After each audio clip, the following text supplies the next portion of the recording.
A black waitress spoke Chinese in front of a millionaire. The next day, she was unexpectedly fired. The morning sun filtered through the grimy windows of Joe's diner, casting long golden beams across the linoleum floor. It was 7:03 a.m., and Yolanda's shift had just begun. She adjusted her apron, tied her curly hair into a tight bun, and offered her usual warm smile to the old man sitting in booth 2, the one who always asked for extra butter but never used it. She had worked here for nearly 3 years, balancing trays and dreams, jokes and fatigue. The job wasn't glamorous, but it helped her keep her little brother in school and a roof over their heads. Yolanda was the kind of woman who made people feel seen. Whether it was the way she remembered a customer's usual or how she'd always stop to chat with the quiet dishwasher, she gave people more than coffee and pancakes, she gave them kindness. She had a secret, too: she spoke 5 languages. Chinese was her favorite. She had taught herself at night, after her shifts, listening to podcasts and mimicking the tones in front of a cracked mirror while her brother snored in the next room.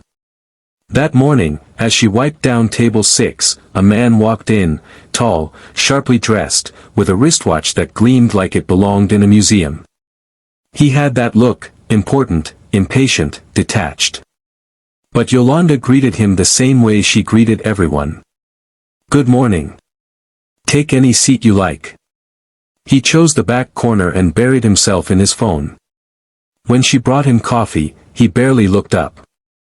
Then, as she turned to leave, she heard it, a frustrated sigh and a burst of Mandarin. He was on a video call. "No, I said send the file before noon, not after. This delay is unacceptable." Yolanda hesitated. Then she spoke, softly but clearly. "Do you want me to remind them? I can send a message." The man froze. His eyes widened. "You speak Chinese?" And just like that, the mood shifted. He set down his phone. "That's impressive," he said in English. "Really impressive." They talked for 10 minutes. He asked her where she learned it, why she'd bothered. She told him about her brother, about her dream of becoming a translator, and how she practiced during bus rides. He listened, truly listened, and before leaving, he handed her a card. "My name's Mr. Chen. I run a tech firm. We're always looking for people with your skills. Call me sometime." Yolanda tucked the card into her apron pocket and went back to work, trying not to feel too hopeful. She knew how the world worked. Men like him forgot women like her by lunch. But the next morning, something strange happened. Yolanda walked into Joe's diner, ready for another day, and found her name erased from the schedule. "I don't get it," she said to her manager, who couldn't meet her eyes. "Did I do something wrong?" "We're restructuring," he muttered. "Cutting hours." "All of them?" she asked, heart pounding. He shrugged. "Sorry. Nothing personal." But Yolanda knew better. It was personal.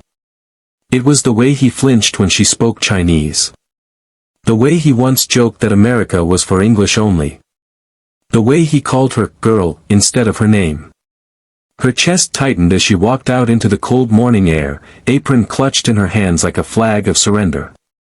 She didn't cry. She couldn't. She just went home, made toast for her brother, and quietly told him she'd be looking for another job. 2 days passed. Then her phone rang.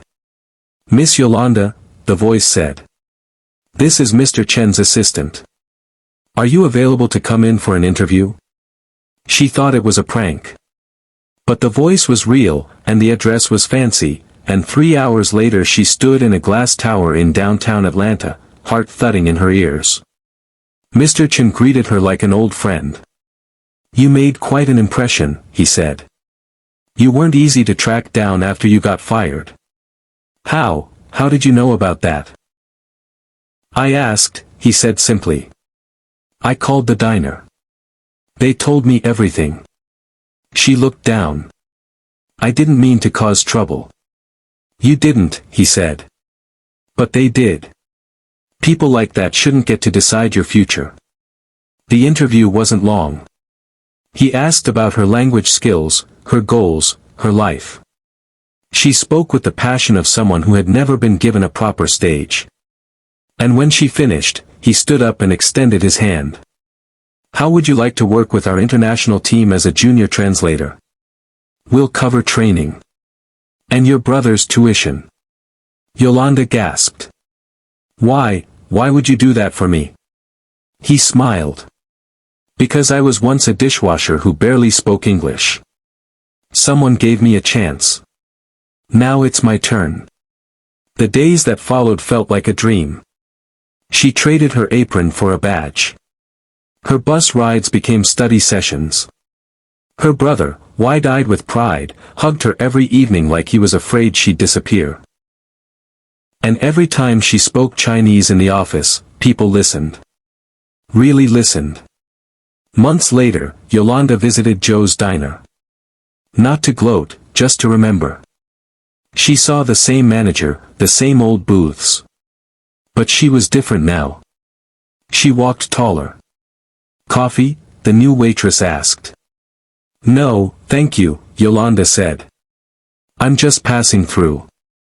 As she stepped outside, a young woman ran after her. Wait, she said. You're the one they fired, right? For speaking Chinese? Yolanda nodded. I heard your story, the girl said. I just applied for college. Studying Korean. You inspired me. Yolanda's eyes welled. She reached into her bag and handed the girl a business card. Keep going, she said. Don't let anyone make you feel small for learning something big. And with that, she walked away, into a future she had once only dared to whisper about, in a language the world told her she had no right to know. Because kindness doesn't need translation. And neither does hope.